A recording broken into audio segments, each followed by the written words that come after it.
this is Michelle from Healthier Steps. Today I am so excited, guys, because we'll be celebrating.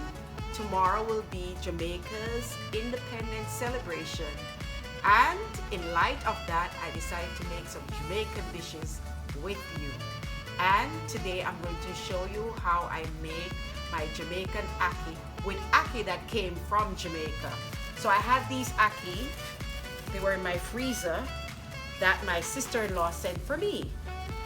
And she always sends ackee for me. And I also get from South Florida when I don't get my ackee from her. But these were in the freezer because they'll last longer if you have them in the freezer. So I defrosted them, and I'm gonna share how I prepare my frozen defrosted ackee from scratch. They're not the canned version.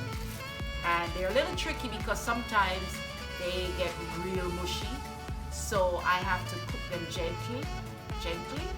And you're gonna go, you're gonna come over to my stove and you'll see how I prepare my ackee. Okay guys, so what I did first was I rinsed the ackee, and I just rinse it and make sure no debris is in it or anything like that. So I have my water boiling. It was boiling. I'm just gonna add some salt to the water. Just add some salt. I'm using the Himalayan pink salt. And what I'm gonna do is I'm gonna add my ackee in, and then I'm gonna bring it to a boil.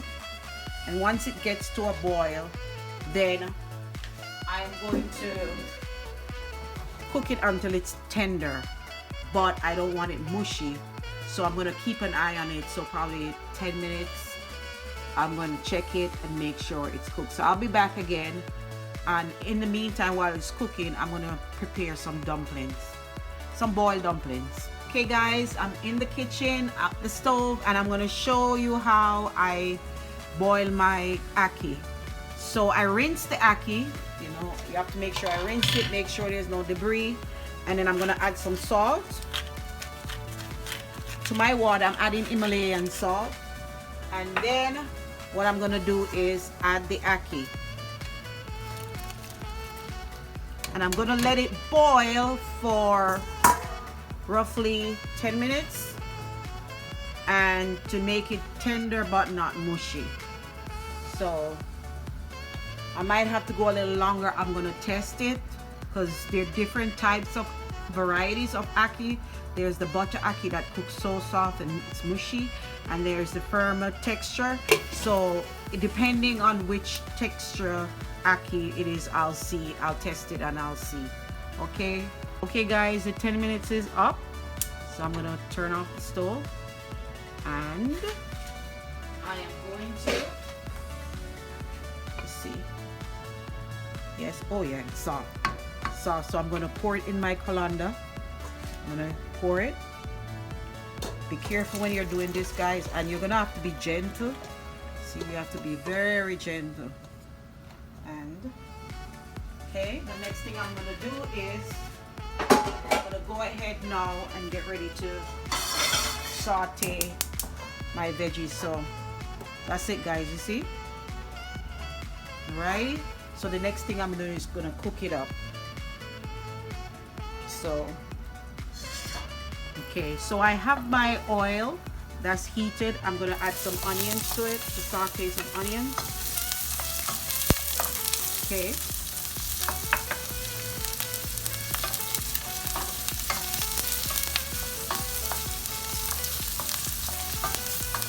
Okay. Add bell pepper. Got my red bell pepper.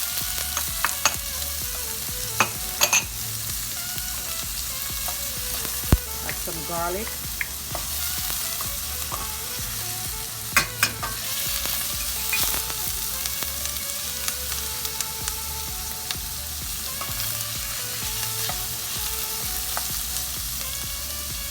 some green onion or scallion. They are looking pretty, guys. Yeah, look at all that color. And I'm just gonna saute until everything is soft.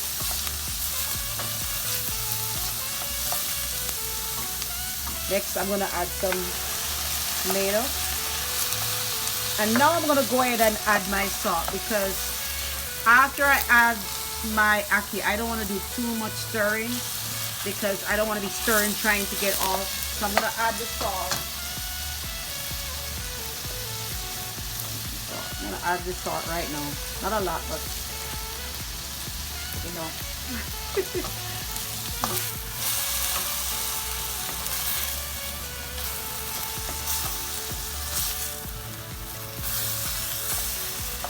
Okay.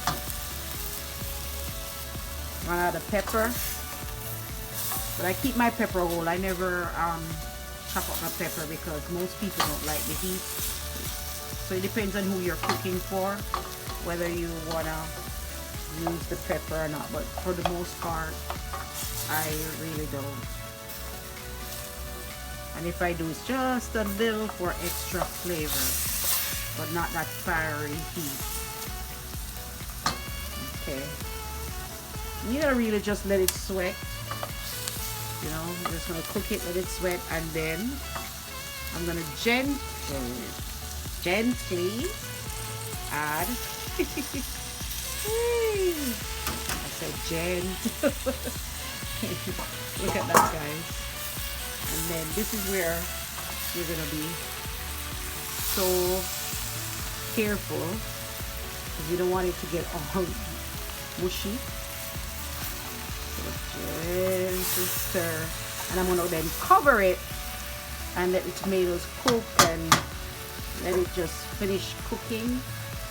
You know what? Where's my thyme? Guys, just hold on. I don't want to miss something. I washed it and put it, and I got to add my thyme. Look at that baby, fresh from the garden. Gonna add your thyme. Add your thyme, and let the flavors get in. And all right, so that's one dish that's completed for Jamaica Independence, and I'm gonna cover it and let it just do its thing, and then I'm gonna move to making boiled dumplings that are vegan and gluten-free. Hey guys, this is Michelle again. I'm back, and now I'm going to share with you how I make Jamaican dumplings that are gluten-free. On my website, healthiersteps.com, you can find 2 recipes for Jamaican dumplings. But today I'm going to share with you an easy way that I make it, and it's a shortcut version. What I do is use 1-to-1 gluten-free flour. But not all brands can do this and taste good. Some are really like too much starchy. But this brand, I find, makes very good dumplings that taste like traditional white flour dumpling. It's the Pillsbury brand, and also I find Krusty's all-purpose blend. Those are the 2 that I've used that I really like. I think there's a third, but I can't remember the name. And they're just like the 1-to-1 flour, and they taste really good. So what I'm gonna do is, because today I'm making them just for my hubby and myself, I'm not making a lot. So I'm not gonna make a lot. And like I said, you can find ones with measurement online. And I'm just sharing with you a shortcut method. Sometimes I add brown flax seed, but I prefer to add the golden one, the yellow one, not this dark, brown one, because then it will leave that speckles, and we're going for the, the look that's more like the traditional version. And also with this, you can leave it out. It does not, with this flour, you can leave it out. What I'm gonna do is I'm gonna wash my hands. I just wanna say, whenever you're making dumplings, it's good, or any dough, to make sure you wash your hands and wash underneath your nails. That's what I'm doing. I'll be back, and then we'll get into kneading off. I'm adding salt. Okay. Next, I'm gonna add water. And what I do is it's just like any dough, you're adding enough water to bring the dough, let it come together, where you can then make it into your balls and then shape it into. So see, it's coming together.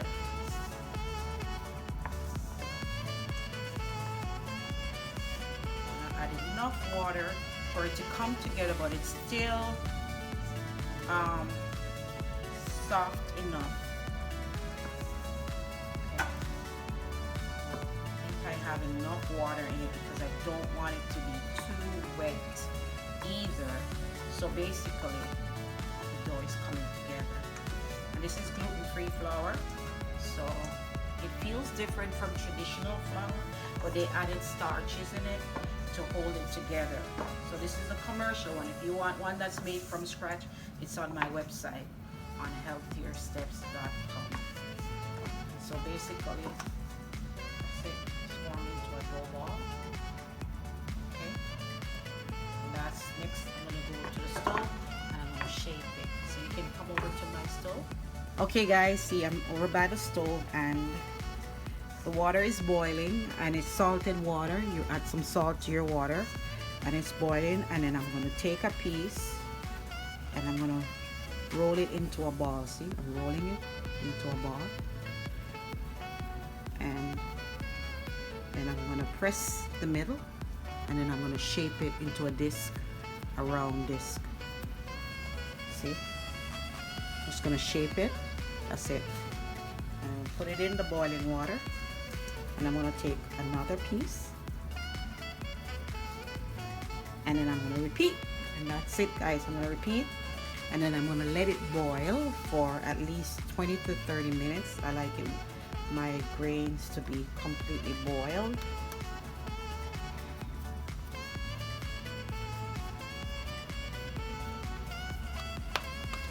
See, perfect. Okay, guys, that's the final dumpling. You see they're floating. And they're ready. They're ready to be served. I'm going to show you the final dish, what it looks like. Okay? Guys, here's the final plate. I know it looks a little full, but the plate is small. So, this is the final look, guys. What do you think? Isn't that delicious?